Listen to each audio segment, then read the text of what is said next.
Whoops, I forgot a couple very important things that I like to share with people. So this is again still part of your second exposure. So we have yet another graph. Okay, so we like to show people different types of income. Okay, now when you have a job, like a regular job, this is generally what your income looks like. So it's stagnant, and then maybe like you get a little raise, and then it's stagnant, and then ideally maybe you get like another little raise, and it's stagnant, and then you retire. Then you have no more income, right? Now in this company, in this industry of network marketing, so this is, first of all, this is called a linear income. Okay, so linear, it's in a line, and then all of a sudden it drops off, and hopefully you've saved something for retirement, but many people don't, and then they have to live off their social security. Okay, now in this industry of network marketing, this is what it looks like.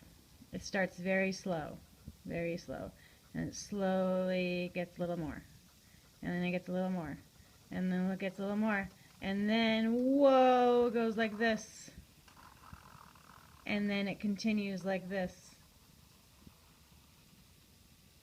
So this is a residual income stream. So you start here, and sometimes it takes people like a couple months to even make a first paycheck, but as it comes along, it slowly starts getting bigger and bigger and bigger, and then it grows exponentially. And the reason why it grows exponentially is because it's not just your efforts, it's your entire team's efforts. So if right here you have no one, and all of a sudden you have 2 people, 3 people, 5 people, 10 people, and then all of a sudden you have 100 people, 500 people, 1,000 people that are all working together, and that's why the curve goes up like that, is because it's an exponential growth. That's why network marketing is so lucrative, and why a regular job is not at all lucrative. Okay, so you want to show that to people. The other thing that you want to show them is the 4 quadrants of wealth creation. And now there is a PowerPoint in your back office that you can show everyone this in slides. So if you have like a tablet or your laptop when you're sitting down with someone, you can just slide through this. And there's a given presentation that you can use.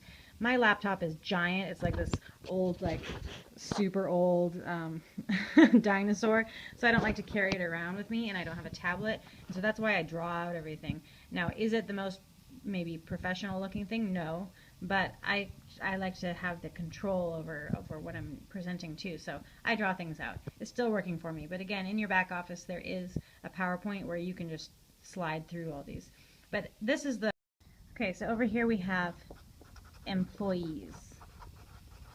Now, most people in your life are probably employees. So as an employee, you are spending time to make dollars, right? So if you go to work for 8 hours, you get paid for 8 hours. Okay, that's it. That's a normal employee dynamic. Down here we have small business owners. Now, I have been a small business owner, and I went into it with the idea of, you own a business, you could have a bunch of employees working for you, then you have freedom over your time, and then you make a ton of money. Well, in the reality of owning a small business, that is not the way that it works. So as a small business owner, you usually spend more time than your employees do at your business. So again, you are spending time more than being an employee to hopefully make some money. But as a small business owner, that's tough. Like if you were to open a restaurant, it sometimes takes 5 years to turn a profit. Small business ownership is tough. If I could do that again, I would never have done that. Over here we have investors. Okay, now these are people who have money, and they use that to make more money. Okay, now this is ideal, right? But most people maybe don't have 100 grand to invest in the stock market or invest in real estate or something. So this is like a pipe dream for most people to be an investor. Up here we have big business.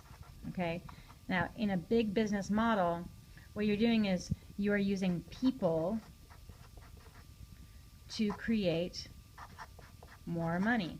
So for instance, like the CEO of Walmart, he pays his employees very poorly, so he's using people to create him a massive amount of wealth, right? The Walton family is one of the richest families in the world. Okay, now in a company in a network marketing industry, we are also using people, but we are working together. Okay, so we are creating a team of people that all work together. So all together as people, we create more income. So the Elysian business model of network marketing, it's part of this quadrant. Okay, now the reality of this quadrant is that 90% of the population is on this left side. They're either employees or small business owners. And they control 5% of the wealth. Okay, so let's look at that again. 90% of the population has 5% of the wealth. Now over here, 5% of the population controls 95% of the wealth. Okay, now look at this. Where do you want to be? Do you want to be on this side using your time to create dollars? Or would you like to be over here creating massive amounts of wealth? Okay, now the thing that takes people from this side to this side is connections and opportunity. And that's in this company what we have. We have connections to some of the most brilliant business minds in the world, nutritional minds, scientists, and we have an incredible opportunity to be right here. And when then you create dollars, then you can then move down to this side too. So those are the two things that you also want to touch on as to why this is the business of the 21st century.